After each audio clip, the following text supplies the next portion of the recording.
rubber meets asphalt. Engines start to roar, we're revving up, ready to explore. Pushing our limits, breaking the line, racing with fervor, we're feeling so alive. Accelerating faster like a bolt of lightning, heart beating wild, it's so exciting. We're flying on the track, no time to waste, leaving all our worries behind with a taste. Adrenaline pumping as we chase the prize in this NASCAR race. We reach for the skies. Every turn, every curve, we navigate with precision, skill, we accelerate.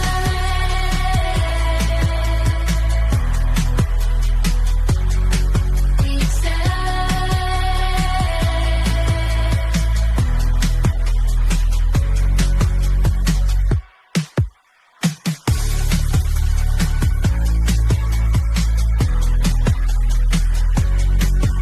Eh bien, bel et bien bonjour les amis, c'est Thomas 4 et aujourd'hui nous nous retrouvons avec Kylian pour cette course de Talladega. Salut à tous les amis, seule et première et seule course au Super Speedway de cette partie playoff et on est parti avec la pole de Chase Briscoe. C'était pas McDowell qui avait fait la pole? Non? Je sais plus. Alors pour ceux qui... Ouais, je me disais aussi. Alors pour ceux qui se demandent, oui, j'ai changé mon casque parce que l'autre il était mort.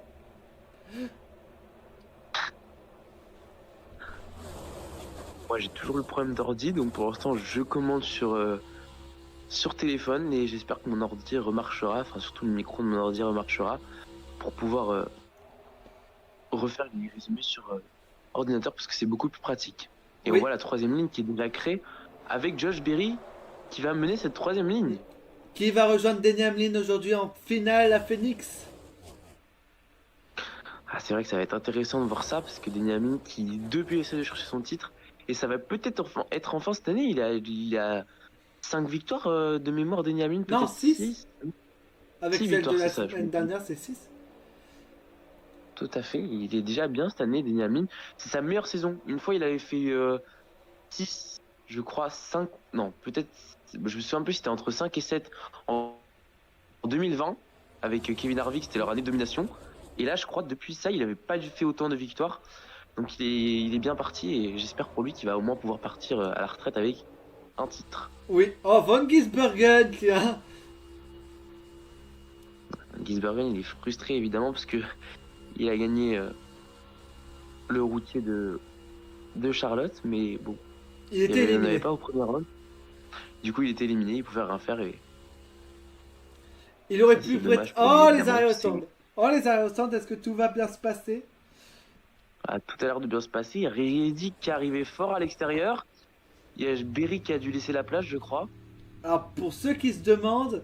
Non, pas pour ceux qui se demandent, mais pour ceux qui veulent voir, j'ai fait une vidéo sur tous les films à contresens expliqués par moi-même. Voilà. Alors, je vais pas aller la voir tout de suite, du coup. Sinon, je vais me faire spoiler. Bah, bien sûr, bah, bien sûr. Il y a des explications Mais du sinon, toit, bien ça- sûr. Mais sinon, dès que j'aurai fini, je vais aller voir. On voit Denny Hamlin qui a bloqué salement chez Elliott parce qu'il devait s'arrêter au stand. Et Ah, en plus, il a perdu le draft parce qu'il est plus dans le groupe de devant, Denny Hamlin. Oh, On va pénalité être pour battu. Kyle Busch. Oh, pénalité. Il a été trop rapide en sortie de stand et à Kyle Busch, ça va être dur de remonter parce que quand t'es tout seul, il va se faire avaler. Il va sûrement être un tour à la fin du segment. Maintenant, il faut qu'il ait les free pass. Ou alors qu'il y ait un crash. Et Blenny, regarde. Oui, voilà, c'est possible aussi. Surtout à Talladega. Oui. Regardez Blenny et Cédric qui sont avalés. Et bah, c'est le prénommé Gragson qui prend la tête avec Elmendinger à ses côtés. Regardez comment il se fait avaler à l'extérieur. Ah, mais attends, il y a un mais problème dans- pour ce VAR en fait. Oh, Elliott. Oh, Elliott. Oh, bah, le voilà le big one. Le, Mais est-ce que. il est là le free pass pour. Bah, tout dépend s'il Kyle est Busch. s'il est encore dans le tour ou non. Tout à fait. Et au ce VAR aussi, Elliott qui est dans les playoffs, on se rappelle, il est dans le round of 8. Enfin, Elliott qui doit encore, qui peut encore jouer Alors, la finale. Justin Hennick, il sera plus dans cette voiture numéro 7 alors qu'il y a alors que AJ Allmendinger était au sol. Ah, il a pas l'air bien. Le crash, je ne l'ai pas vu en direct. On va voir comment il. Ah, le voilà. Que c'était violent. Ah, c'est le push Wouhou! trop fort Voilà, de vache. Logano. Ah non, c'est Eric Jones pour le gros contact avec le mur extérieur pour Allmendinger. Ah oui, d'abord ça a failli partir avec Logano. Hein. Ouais, Oui. Logano qui esquive de rien encore une fois. Logano qui a beaucoup de points de retard parce qu'il a fait une très mauvaise course Kansas. Et Oui. donc il va falloir qu'il rattrape ça. Donc je disais, Justin Ellis ne sera plus dans cette voiture numéro 7, ce sera un certain Mexicain. Et oui, bah, comme d'ailleurs le Grand Prix de ce week-end qui est au Mexique, Daniel Suarez. Le Mexicain Et, qui sera dans la numéro 7, qui sera toujours en NASCAR Cup Series. Ah, ils ont du mal à réparer pour Chase Elliott, je pense que c'est fini. Ouais, Alors moi, c'est dur pour Elliott. je sais pas si c'est une bonne idée de mettre Daniel Suarez. Enfin, je pense qu'il peut faire de plus belles choses que Justin Ellis. Ouais, je pense qu'il va être pas mal, je pense qu'il est pas mal. Et depuis quelques temps, il a du mal avec la Trackhouse. Il a eu une victoire l'année dernière à Sonoma, mais sinon, il a vraiment Non, du mal. c'était à Atlanta, c'était la première saison de la Next Gen à Sonoma. Ah, donc c'était en 2022. Oui, en 2024, c'était à Atlanta. Ouh, ouh, ouh, ouh. Attention à ces deux cocos, à ces deux gugus. En plus, ils sont un peu coéquipiers les deux. Un peu. C'est vrai, ils sont quand même pas beaucoup affiliés, si on peut dire ça comme ça. Et ça va être entre les deux pour la victoire, sauf si Blaney ça se décale. On se rappelle que la ligne droite, enfin la ligne d'arrivée, pardon, est tout au fond. C'est pas comme à Daytona où à Daytona, elle serait juste ici. Là, elle est encore là devant. Attention, Blaney. Ça va être Gibbs, c'est Reddick. C'est ridicule. Et c'est Reddick. Oh non, c'est Gibbs. Et non, c'est Gibbs. Ils nous ont fatés. Ils nous ont fatés. Pour 1 millième de seconde, ça veut dire si ça aurait été l'arrivée, ça aurait été l'une des arrivées les plus serrées de NASCAR, voire la plus. Mais le pire, c'est qu'ils nous ont fantés. Ils nous ont fantés. Et ouais, au début, ils savaient pas. Et Alfredo en tête, ça nous rappelle Talladega 2019. Ça... Oh, attention! Ah bon, pourquoi Talladega 2019, c'est lui qui l'avait gagné? Talladega 2019, c'est Alfredo qui était en tête à un moment. Et je crois de mémoire que c'était... Oui, je crois que c'était lui. Et il avait fait un flip. Et il s'était complètement retourné. Il avait fait un 360, mais en l'air, à l'envers. Je sais pas comment je peux expliquer ça. Ah. Et bon, il y avait Kyle Busch qui était impliqué dans le crash. Kyle Oh, Busch qui avait sa pénalité livrée. pour Chris Boucher que c'était passé. Oh, Van Oh, Gisbergen. Gisbergen. Oh la vache. Et Bell qui est resté droit. Oh, il a failli toucher Bell 2 fois. Bah, je crois qu'il l'a touché, non? Une première fois. Ouais, une première fois il l'a touché, la deuxième fois il a failli le Harponner. percuter avec son arrière, mais il a rattrapé. Très beau rattrapage de Van Gisbergen quand même, mais il est bloqué. Évidemment, l'herbe est pas grasse, il est Et stuck. drapeau jaune, du drapeau coup. jaune. Et regardez qui est deuxième, Logano. Logano qui va potentiellement être en must-win situation à Martinsville, comme Chase Elliott aussi. Ah, il a freiné sur la flaque d'eau en fait. Attends, mais où y a... Elle est où la flaque? Elle est où la flaque? Pour ceux qui ont la ref, voilà. Ah ouais, on n'a pas vu l'image jusqu'au bout. Mais... Pour ceux qui ont la ref de... Elle est où la flaque? Elle est où la flaque? Ouh. Bien tapé. Oh, Ouais. Pas content. Et évidemment... Pour ceux qui n'ont pas la Elliott ref, c'était Adrien Pavio qui l'avait dit à Patangeli, je crois. Ah, c'est vrai, ok, maintenant ça me revient. Je l'avais plus. Et Mais c'était ça me Hamlin revient. qui était parti en tête à QS à ce moment-là. Et regardez qui est en tête, Briscoe, à 2 tours de l'arrivée avec Larson qui débouche à l'extérieur.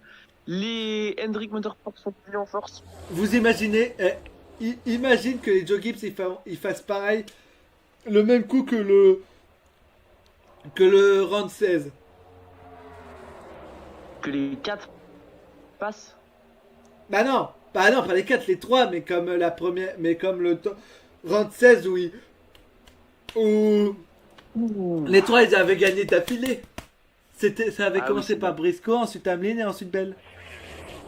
Et Victor Oh. de Briscoe dans ce segment. Devant Larson qui est présent, qui veut sa première victoire en Super Speedway. Et Elliott a abandonné, je le confirme d'ailleurs, c'est important de le dire. Il va du coup être comme j'ai dit tout à l'heure, en must-win situation à Charlotte, à Martinsville, pardon. Oui, bien sûr, on va donc, bien sûr, on va à Charlotte. On retourne à Charlotte pour la troisième fois de cette saison. Et j'avais aussi envie de souligner un truc. T'avais dit un truc très important à Las Vegas en début de saison. Et je t'avais repris en disant non, c'est que le début, c'est que le début. c'était quoi? C'était Kyle Busch ne va pas encore gagner une course cette saison. Et bah c'est mal parti apparemment. C'est pour ça que tu redis ça, c'est parce que alors que je viens de voir allez hop chuter d'un coup, ça faisait peur. Ouais, il a un problème, oh purée. Et donc je dis ça parce que là ça se concrétise. En fait t'as juste préchoté le truc. Non mais on espère pour lui, Martinsville c'est possible. Martinsville, il a des assez bonnes stats, bon plus depuis 2023 on va dire, mais avant si je peux me permettre il avait des bonnes stats à Martinsville. Beaucoup le voyaient remplacer Justin Haley dans la numéro 7. Ah ça aurait été quand même une sacrée dégringolade d'aller chez Collier ici. Enfin, quand même. Spire, ils font quand même plus de choses que Dewar.